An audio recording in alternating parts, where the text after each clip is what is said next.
Il est 6h30 en Côte d'Ivoire. Bonjour à tous et merci de suivre le temps d'information dans le cadre de la 6e et dernière journée d'éliminatoire de la CAN Maroc 2025. Les éléphants de Côte d'Ivoire, après 2 défaites successives, ont largement battu le Tchad 4-0 ce mardi 19 novembre au stade Félix Houphouët-Boigny d'Abidjan Plateau. Un succès qui permet à nos Parchidem de se réconcilier avec le public ivoirien, comme nous l'explique ici Mouyabi Diabaté. Les éléphants de Côte d'Ivoire ont retrouvé le sourire après 2 défaites consécutives. Franck Kessié et ses coéquipiers ont su relever la tête et se montrer intraitables au stade Félix Houphouët-Boigny. En témoigne cette première réalisation de la partie signée Bayo Vakoum. Le prodige ivoirien Simon Adingra confirme la domination ivoirienne. 2-0. Après la pause, le collectif ivoirien bien rodé fait plier le Tchad. Le solide défenseur central Emmanuel Agbadou ajoute un 3e but d'un plat du pied imparable. Enfin, le chouchou du public, Ouma Diakité, achève le festival ivoirien 4-0. Après cette qualification pour la Coupe d'Afrique des Nations 2025, les éléphants sont désormais tournés vers l'avenir. Le prochain grand rendez-vous sera en mars 2025 pour les éliminatoires du Mondial 2026. Les hommes du président Idriss Diallo auront à cœur de se qualifier après les échecs de 2014 et 2018. Les sénateurs membres de la Commission des affaires économiques et financières renforcent leur capacité en matière d'analyse fiscale. Il s'agit de permettre à ces parlementaires de maîtriser les méthodes et techniques d'analyse fiscale. La formation bénéficie du soutien du programme Pays de renforcement de capacités et de projets d'amélioration de la gouvernance et de délivrance des services aux citoyens. Le compte rendu de Kader Sogodogo. Ils sont tous sénateurs. Ils appartiennent à la Commission des affaires économiques et financières. Ils sont à l'école pour renforcer leur capacité à l'analyse fiscale, cadre théorique, régimes fiscaux en Côte d'Ivoire, mécanismes et méthodes de lecture, etc. seront sur la table des matières. Pour Cissé Mamadou, président de la Commission des affaires économiques et financières du Sénat, KEF, et représentant la présidente du Sénat, cette formation vient à point nommé. Le présent séminaire qui vise à renforcer les capacités des sénateurs en matière d'analyse fiscale s'inscrit dans la démarche d'amélioration continue à laquelle notre commission s'est inscrite. Je suis donc convaincu qu'au terme de ce séminaire, la KEF formulera des observations pertinentes lors de l'analyse des documents économiques et financiers qui nous seront soumis par le gouvernement. Cette formation a été rendue possible grâce au programme Pays de renforcement de capacité, PPSC, et au projet d'amélioration de la gouvernance et de délivrance des services aux citoyens, PAGDS, avec un financement de la Banque mondiale. Et la 5e édition des Assises nationales sur le foncier rural en Côte d'Ivoire se tient les 19 et 20 novembre dans la commune de Cocody. Rencontre organisée par l'INADES Formation et le groupe de coordination stratégique Arlette Foncier, dont l'objectif est de permettre aux femmes rurales d'accéder à la terre et à la propriété foncière. Juliette Ouya. Elle joue un rôle clé dans l'agriculture et l'économie rurale. Selon la Banque mondiale, en Côte d'Ivoire, les femmes représentent plus de 60% de la main-d'œuvre agricole. Malheureusement, elles n'ont pas accès à la terre et à la propriété foncière. Du fait que, on ne le reconnaît pas. Alors que les tests juridiques estiment qu'il y a nécessité de mettre toutes les couches au même droit. Pour faire face à ce problème, des acteurs de la chaîne foncière, des universitaires et autres membres de la société civile participent à la 5e édition des Assises nationales sur le foncier rural en Côte d'Ivoire. Il faut commencer par la sensibilisation. Il faut arriver à convaincre la communauté tout entière de l'importance aujourd'hui de sécuriser ces femmes-là dans leur accès à la terre. Je voudrais saisir l'occasion pour rendre hommage, une fois de plus, un vibrant hommage à son Excellence M. Alassane Ouattara, président de la République de Côte d'Ivoire, qui, soucieux de la sécurisation foncière en Côte d'Ivoire, a doté le pays d'une déclaration de politique foncière rurale en janvier 2017. Et depuis le 15 juin 2023, d'une stratégie et d'un programme national de sécurisation foncière rurale en vue d'améliorer la gouvernance foncière rurale. Au menu de l'édition 2024, des assises nationales sur le foncier rural, des panels autour du thème « Genre et foncier, quels enjeux et perspectives pour une gouvernance inclusive et une paix durable ». Et pour parler entrepreneuriat, Awa Diallo, c'est l'un des visages de cette jeunesse ivoirienne qui se distingue par son attachement aux valeurs d'union, de discipline et de travail. La trentaine révolue, elle est depuis plus d'une dizaine d'années à la tête d'une entreprise. À son tour, elle a mis en place un système de financement particulier pour aider des personnes à être autonomes. Awa Diallo envisage la Côte d'Ivoire solidaire, un sujet signé Alexis Ouedraogo, Anaël de Crisa et Aziz Ganiyou. Cet après-midi, aidée de ses assistantes, Awa Diallo prépare d'importantes commandes. Mais elle n'a pas demandé collant. Ces colis iront vers des villes de l'intérieur, mais aussi à l'étranger. Ernestine, le colis de Cameroun là, tu as fait. C'est son carton qu'elle a.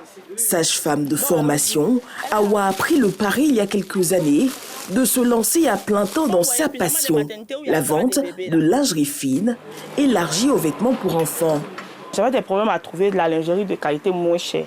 Donc j'ai commencé à importer. Et puis je me suis rendu compte que beaucoup de personnes avaient le même besoin de lingerie de qualité. Et puis l'accessibilité, c'est vrai, mais le coût aussi, c'est un vrai phénomène.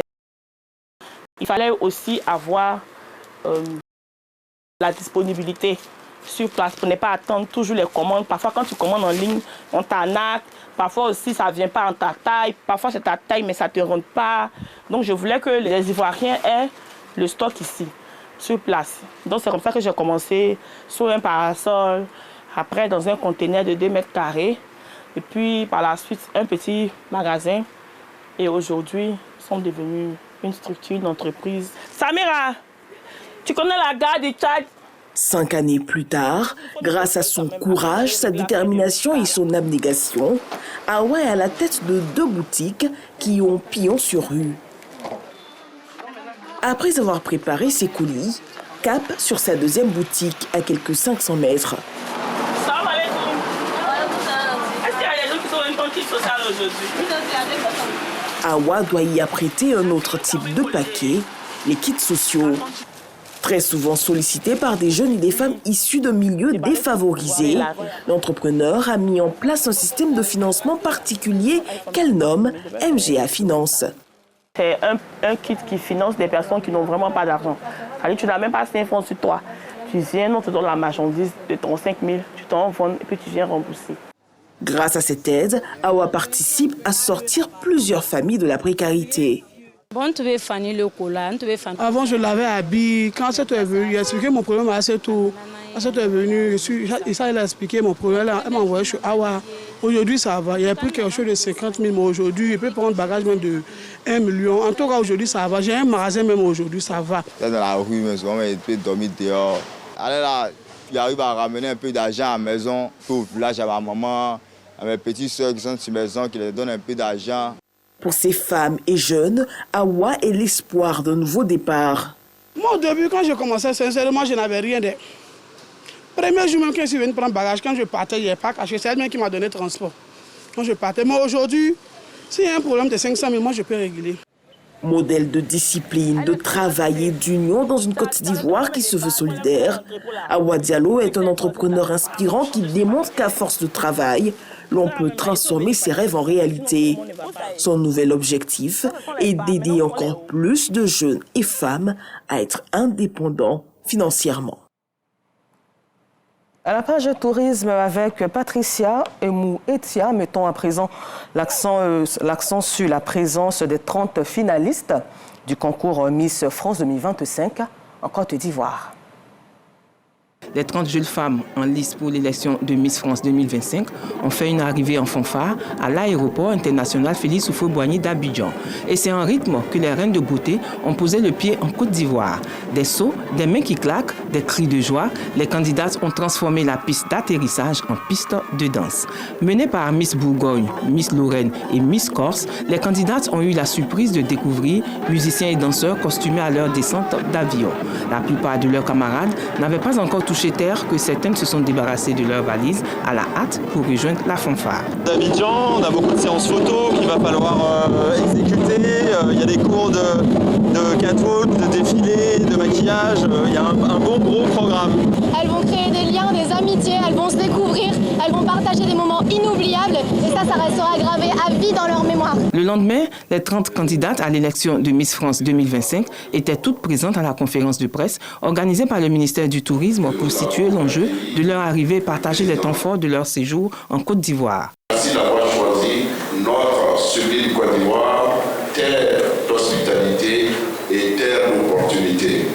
Oui, la tradition en Côte d'Ivoire, c'est d'accueillir et surtout de faire en sorte que vous venez une fois et que vous venez toujours en Côte d'Ivoire parce que ce pays, notre plus grande réussite, c'est la population très accueillante.